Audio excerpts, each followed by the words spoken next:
मुंबई और महाराष्ट्र के 29 नगर निगमों में नाम वापसी की तारीख खत्म हो गई है। 2 जनवरी की तारीख आखिरी थी, नाम वापसी की तारीख थी। कई कैंडिडेट ने नाम वापस लिया, कई प्रत्याशियों ने दबाव में नाम वापस लिया, तो कई प्रत्याशी अपने अपने फायदे के लिए नाम वापसी लेते रहे और कई बड़ी पार्टियों के प्रत्याशियों ने भी अपने नाम वापस ले लिए, जिससे महाराष्ट्र में बवाल मच गया। लेकिन इससे ज्यादा बवाल तब मचा जब उद्धव ठाकरे अपने एक एक कैंडिडेट को, एक एक प्रत्याशी को खुद फोन करते रहे, मनाते रहे, गिड़गिड़ाते रहे, कहते रहे कि नाम वापस ना लें और हम आपके पीछे खड़े हैं। तो दिखाते हैं आपको दिन भर क्या ड्रामा हुआ, क्यों गिड़गिड़ाते रहे उद्धव ठाकरे, आपको बताते हैं सब कुछ। आप भी इस वीडियो को शेयर करें, कमेंट करके अपनी राय जरूर दें।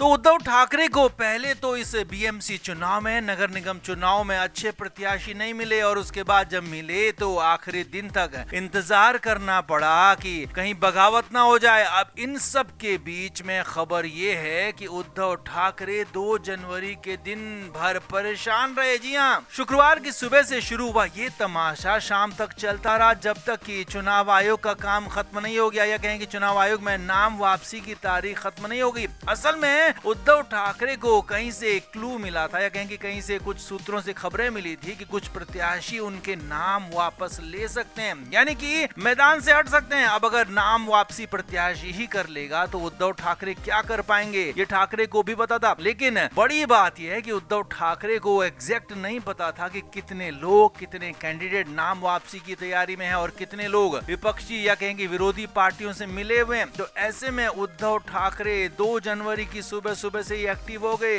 अपने एक एक कैंडिडेट को फोन करते रहे, खुद मनाते रहे, कहते रहे कि नाम वापस ना लें। हालांकि ज्यादातर उनके प्रत्याशियों ने यही कहा कि वो नाम वापस नहीं ले रहे हैं, उनका नाम वापसी का कोई इरादा नहीं है, वो उद्धव ठाकरे पर, उनकी पार्टी पर भरोसा करते हैं। लेकिन ठाकरे कहाँ मानने वाले थे। उद्धव ठाकरे खुद तो एक्टिव हुए, साथ ही साथ अंदाज ये हो गया कि गिड़गिड़ाने के अंदाज में तक कहने लगे कि नाम वापसी ना करें, आपकी कोई भी समस्या है तो मुझे सुनने के लिए, मानने के लिए भी तैयार हूं। अब हालांकि इसमें राज ठाकरे को भी उद्धव ठाकरे ने एक्टिव किया और अपने प्रत्याशियों से फोन पर बात करने के लिए कहा। लेकिन खबर तो यही है कि राज ठाकरे के ज्यादातर प्रत्याशी इस मूड में नहीं थे कि वो नाम वापस लेंगे। लेकिन खबरें उद्धव ठाकरे की पार्टी, उनके प्रत्याशियों को लेकर ही थी और जो उद्धव ठाकरे तक भी पहुंची। इसीलिए दिन भर 2 जनवरी को, शुक्रवार को मातोश्री में कोहराम मचा रहा। कहीं आदित्य ठाकरे कहीं फोन करते रहे, कहीं संजय राउत किसी को फोन करते रहे और कहीं उद्धव ठाकरे और उनकी पत्नी तक इसमें इन्वॉल्व रही। दिन भर पूरा ठाकरे परिवार और उनका कुनबा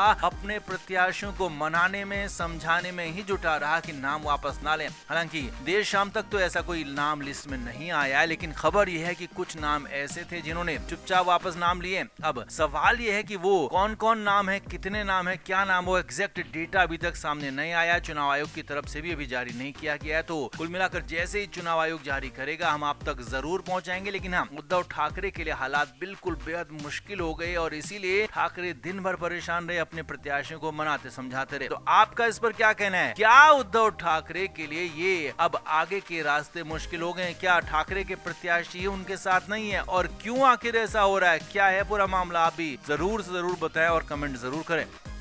तो बीएमसी चुनाव उद्धव ठाकरे के लिए अस्तित्व की लड़ाई है, लेकिन यही अस्तित्व की लड़ाई शुरू होने से पहले ही उद्धव ठाकरे के लिए खत्म होती नजर आ रही है, क्योंकि उद्धव ठाकरे यहाँ पर अपने भाई, चचेरे भाई राज ठाकरे के साथ गठबंधन में चुनाव लड़ रहे हैं। लेकिन उद्धव ठाकरे की पार्टी के ज्यादातर प्रत्याशियों के नामांकन पत्र खारिज हो सकते हैं। जी हाँ, ये बड़ी खबर आपको बता रहे हैं, पूरी तरीके से यहाँ पर उन्हें खारिज किया जा सकता है और इसकी वजह बन रही है सिग्नेचर, और इसी को लेकर मुंबई में खासा बवाल हो गया है। असल में सांसद मिलिंद देवड़ा ने कहा है कि जो एबी फॉर्म में डिजिटल सिग्नेचर है उसे अवैध माना जाए और अवैध मानकर इन सारे नामांकन पत्रों को खारिज किया जाए। असल में शिवसेना यूबीटी की तरफ से उद्धव ठाकरे ने जो आखिरी दिन फॉर्म एबी, यानी कि एक तरह से जो पार्टी का प्रतिनिधित्व होता है, पार्टी का सिंबल होता है, वो अपने प्रत्याशियों को दिया था। उसमें डायरेक्ट साइन नहीं थे, बल्कि सिग्नेचर जो किए गए थे वो डिजिटली किए गए थे और उन डिजिटल सिग्नेचर सिग्नेचर को यहाँ पर मानने या ना मानने को लेकर बवाल हो गया है और सांसद मिलिंद देवड़ा ने साफ कहा है कि इनको नहीं माना जाना चाहिए। तो इसी के बाद खबर ये है कि 102 उम्मीदवारों पर तलवार लटक गई है। अब हालांकि उद्धव ठाकरे इस मामले पर चुनाव आयोग से बात कर रहे हैं, उनकी पार्टी की तरफ से बात हो रही है। हालांकि चुनाव आयोग ने भी उनकी बात सुनने की बात कही। अभी पूरी तरीके से सभी नामांकन पत्र खारिज नहीं हुए, लेकिन अगर डिजिटल सिग्नेचर को नहीं माना गया, डिजिटल सिग्नेचर को खारिज कर दिया गया, तो चुनाव लड़ने से पहले ही 102 उम्मीदवारों के नामांकन पत्र उनके खारिज हो जाएंगे और 102 सीटों पर उद्धव ठाकरे के प्रत्याशी ही नहीं रहेंगे। तो हालात कितने खराब हो जाएंगे, कहेंगे कितने बद से बदतर हो जाएंगे, अंदाजा लगाया जा सकता है। इसीलिए तो उद्धव ठाकरे खेमे में खलबली मची हुई है। हालांकि नासिक में भी ऐसा ही मामला सामने आया था। नासिक में 82 उम्मीदवार थे उद्धव ठाकरे की पार्टी के, वहां पर भी ऐसा ही सिग्नेचर का मामला फंसा था। हालांकि वहां पर तो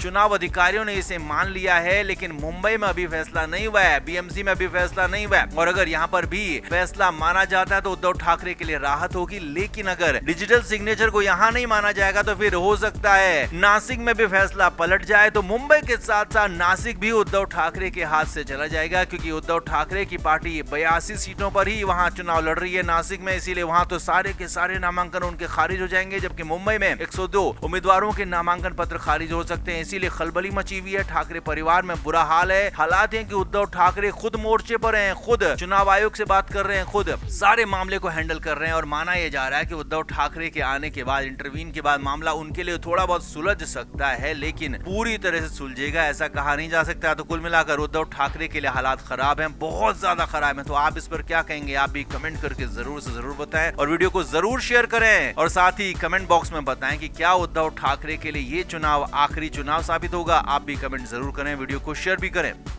तो मंगलवार 30 दिसंबर को महाराष्ट्र में बीएमसी चुनाव हो या फिर बाकी के नगर निगमों में चुनाव हो, उनके नामांकन की प्रक्रिया पूरी हो गई। और हालांकि मंगलवार को भी उद्धव ठाकरे के घर के बाहर हंगामा हुआ था, कई लोगों ने उद्धव ठाकरे के खिलाफ नारेबाजी की थी। लेकिन इसके बाद बुधवार को माना यह जा रहा था कि हालात ठीक हो जाएंगे, लेकिन यहाँ तो हालात और ज्यादा खराब हो गए। जी हाँ, खबर यहाँ तक है कि उद्धव ठाकरे के घर के बाहर दिन भर कार्यकर्ताओं का जमावड़ा लगा रहा, कार्यकर्ता नारेबाजी करते रहे। हालात ये रहे कि उद्धव ठाकरे के लिए नजरबंद जैसी हालत हो गई, क्योंकि वो घर से बाहर निकल नहीं पा रहे थे। उद्धव ठाकरे अपने कार्यकर्ताओं का सामना नहीं कर पा रहे थे। प्रचार तक के लिए भी दिन भर उद्धव ठाकरे नहीं गए। बुधवार की सुबह से शाम तक उद्धव ठाकरे घर में ही बड़े रहे। हालांकि कुछ जगहों पर उन्होंने जाने की कोशिश की, कुछ कार्यक्रमों में शामिल होने की कोशिश की, लेकिन वो भी गुपचुप तरीके से वो गए। लेकिन ज्यादातर वक्त उद्धव ठाकरे घर के अंदर ही रहे और उनकी हालात ये रही कि वो नजरबंद जैसी हालत हो गई। भयंकर बवाल हो गया, कार्यकर्ता लगातार नारेबाजी करते रहे। टिकट नहीं मिलने से कई लोग खासे नाराज बताए जा रहे हैं और उद्धव ठाकरे गद्दार हैं तक के नारे लगने लगे। यहाँ तक कहा गया कि जो लोग कार्यकर्ता हैं, जो लंबे समय से पार्टी का डंडा झंडा उठा रहे हैं, उनको टिकट नहीं दिया गया है। यहाँ तक कह दिया गया कि बड़े बड़े लोगों को पैसे लेकर टिकट दिया गया। यहाँ तक आरोप लगा दिए कार्यकर्ताओं ने। अब इस बीच विरोधी दल भी एक्टिव हो गए हैं। शिंदे गुट ने भी बड़ा और कड़ा हमला किया उद्धव ठाकरे पर। तो वहीं बीजेपी की तरफ से भी करारा हमला किया गया कि उद्धव ठाकरे का सच बाहर निकल आ गया और ये साफ साफ दिख रहा है कि कार्यकर्ताओं को कितना पसंद करते हैं। और इसीलिए कार्यकर्ता बुरी तरह से भड़के नजर आए। उद्धव ठाकरे के घर के बाहर मोर्चाबंदी कर दी और कई लोग तो रात भर भी डटे रहे। जी हाँ, खबरें ये भी हैं कि मंगलवार की रात भर कई लोग मातोश्री के बाहर डटे रहे। अब हालांकि हो कुछ नहीं सकता है क्योंकि नामांकन की प्रक्रिया खत्म हो चुकी है, लेकिन हाँ, कई लोगों ने निर्दलीय नामांकन किया है, तो उनके पास अभी भी मौका है कि वो बाद में नामांकन की जांच के दौरान अपना सिंबल पेश कर सकते हैं, जो कि पार्टी की तरफ से फॉर्म ए भी दिया जाएगा। तो उसको इसीलिए कुछ कार्यकर्ता है, कहेंगे कुछ लोग जुटे हुए हैं, अभी भी लगे हुए हैं उद्धव ठाकरे के घर के बाहर कि उन्हें कैसे भी फॉर्म ए भी मिल जाए और उद्धव ठाकरे की तरफ से उन्हें प्रत्याशी घोषित किया जाए। लेकिन उद्धव ठाकरे पहले ही मन बना चुके हैं, अब वो बदलने के मूड में बिल्कुल भी नहीं है और इसीलिए उनके लिए घर से बाहर निकलना, प्रचार तक के लिए जाना मुश्किल हो रहा है। इस बीच ऐसे में सवाल यही खड़ा हो रहा है कि जब अगले 15 दिन में वोटिंग होनी है, 15 तारीख को वोटिंग होनी है, तो उद्धव ठाकरे ऐसे हालात में प्रचार कैसे करेंगे? उद्धव ठाकरे कैसे लोगों के बीच जाएंगे, कैसे अपने कार्यकर्ताओं के बीच जाएंगे, नेताओं के बीच जाएंगे? सवाल बना हुआ है। तो आपका इस पर क्या कहना है? आप भी कमेंट करके जरूर बताएं, वीडियो को शेयर भी करें। Flame media report.